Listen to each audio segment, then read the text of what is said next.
నమస్తే, ఇది కథ కాదు జీవితం కార్యక్రమానికి స్వాగతం.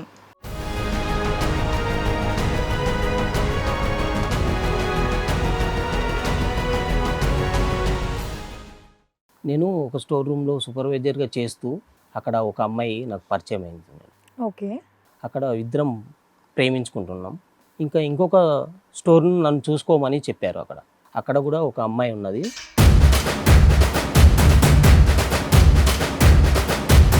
ఆ అమ్మాయి ఏమనుకున్నదంటే నన్ను ప్రేమిస్తున్నదేమో తెలీదు. నేను ఫ్రెండ్షిప్గా మీరు ఆల్రెడీ ఒక స్టోర్ లో ఒక అమ్మాయిని లవ్ చేస్తున్నారు, ఇంకొక స్టోర్ కూడా మిమ్మల్ని చూసుకోమన్నారు. అందులో ఒక అమ్మాయి మిమ్మల్ని లవ్ చేస్తుంది ఏంటో తెలియదు.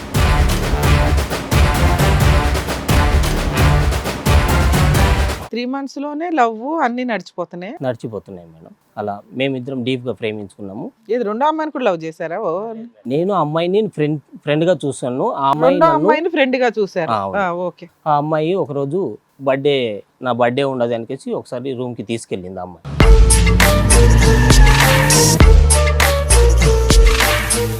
ఎవడు ఈ రెండో స్టోర్ లో అమ్మాయి బర్త్డే అని చెప్పి రూమ్ కి తీసుకెళ్ళి బర్త్డే అనికేసి నా బర్త్డే ఉంది మిమ్మల్ని ఒక్కళ్ళే పిలిచింది. మిగతా వాళ్ళని పిలవలేదని ఎందుకు అడగలేదు? సరదాగా కూర్చొని మాట్లాడుకున్నాం. గిఫ్ట్ ఏమైనా తీసుకెళ్లారా? బర్త్డే కదా. నేను సర్ప్రైజ్గా వెళ్ళాను. మామూలు మీరే గిఫ్ట్. నేను ఫ్రెండ్గా అనుకున్నాను, తన మైండ్లో వేరే విధంగా ఉన్నది. మీరు ఫ్రెండ్ గా అనుకుంటే ఒకరెందుకు వెళ్తారు గర్ల్ ఫ్రెండ్ తీసుకోకుండా?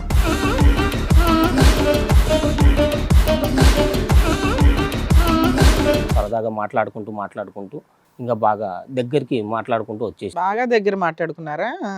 గడి పెట్టింది మీరే, కేక్ కట్ చేసింది మీరే. అలా దగ్గరికి అయ్యాక శరీరకంగా నేను ఇంకా అర్థలేండి, మాకు అర్థమైందండి. దగ్గరికి అయ్యాక శరీరాలే.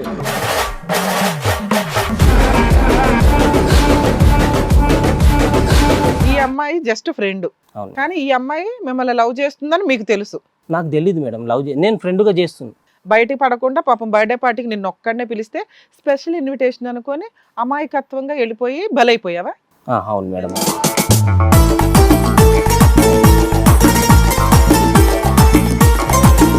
నేను బయటకు వచ్చాక కొద్దిగా ఆలోచన చేశాను సార్. ఆల్రెడీ నాకు లవర్ ఉంది కదా, నేను ఎందుకు అలా ఇదే అయిపోయా. నా లవర్ బయటికి వచ్చాక అంటే ఆ అనుభూతిలో మీరు ఏం చేస్తారో మీకు తెలియక అయిపోయింది అంతే.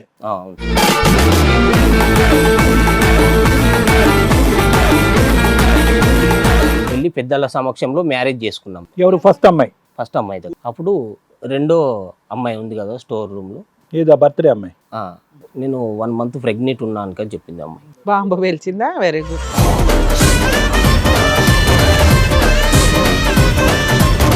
ఈ అమ్మాయి ఎన్ని రోజులు అని ఇలా ఉంటావు అనుకసంటే ఎవరు చూడకుండా ఒక గదిలో మేము మాట్లాడుకొని, సరే నీకు ఇప్పుడైతే తాలిబొట్టు కడతాను నేను. ఎవరు? రెండో అమ్మాయికి. రెండో అమ్మాయికి.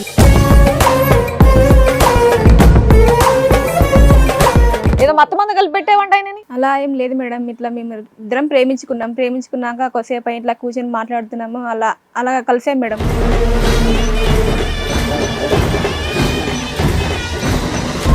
మేడం తనకు పేరెంట్స్ ఎవరు లేరు అని చెప్పింది మేడం. నువ్వు చెప్పిన అబద్ధాల మీద ఎక్కువ మేడం ఇట్లా ప్రెగ్నెంట్ అని తెలిసిన తర్వాత ఇట్లా ఎన్ని రోజులు రూమ్ లో పెట్టాడు, ఇలా ఎన్ని రోజులు నేను చాటుగా ఉండాలా అని నాకు భయం వేసింది. భయం వేసిన తర్వాత మా అమ్మకి చెప్పాను.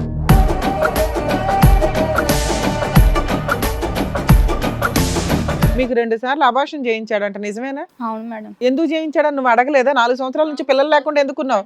ప్రస్తుతానికి వద్దు పిల్లలు. 2-3 రోజులు మీ ఇంట్లో ఉండడు, అప్పుడు కూడా నీకు డౌట్ రాలేదా? కొద్ది రోజులు వచ్చింది మేడం, నేను ఫోన్ చెక్ చేస్తూ ఉన్నాను.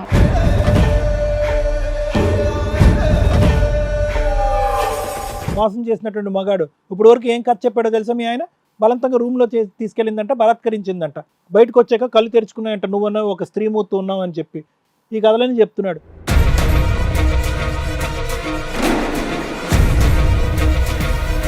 ఇతను మగజాతికే ఒక కళంకం. ఈయన నువ్వుండగా సైమల్టేనియస్గా ఇంకో అమ్మాయిని కూడా లవ్ చేసి ఆ అమ్మాయికి ప్రెగ్నెన్సీ చేసేసి నీకు ప్రెగ్నెన్సీలు రాకుండా అట్లా స్టోర్ చేసి పెట్టాడు.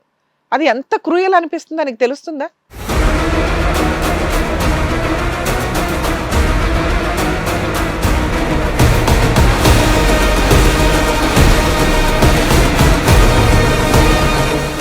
ఇది కథ కాదు జీవితం ప్రోగ్రామ్ అందరికంటే ఒక రోజు ముందుగా మీరు చూడాలి అనుకుంటే వెంటనే డౌన్లోడ్ చేయండి హిట్ టీవీ యాప్. ఇందులో మీరు నచ్చే మెచ్చే కంటెంట్ సిద్ధంగా ఉంది. మరి ఇంకెందుకు ఆలస్యం, వెంటనే డౌన్లోడ్ చేసుకోండి హిట్ టీవీ యాప్.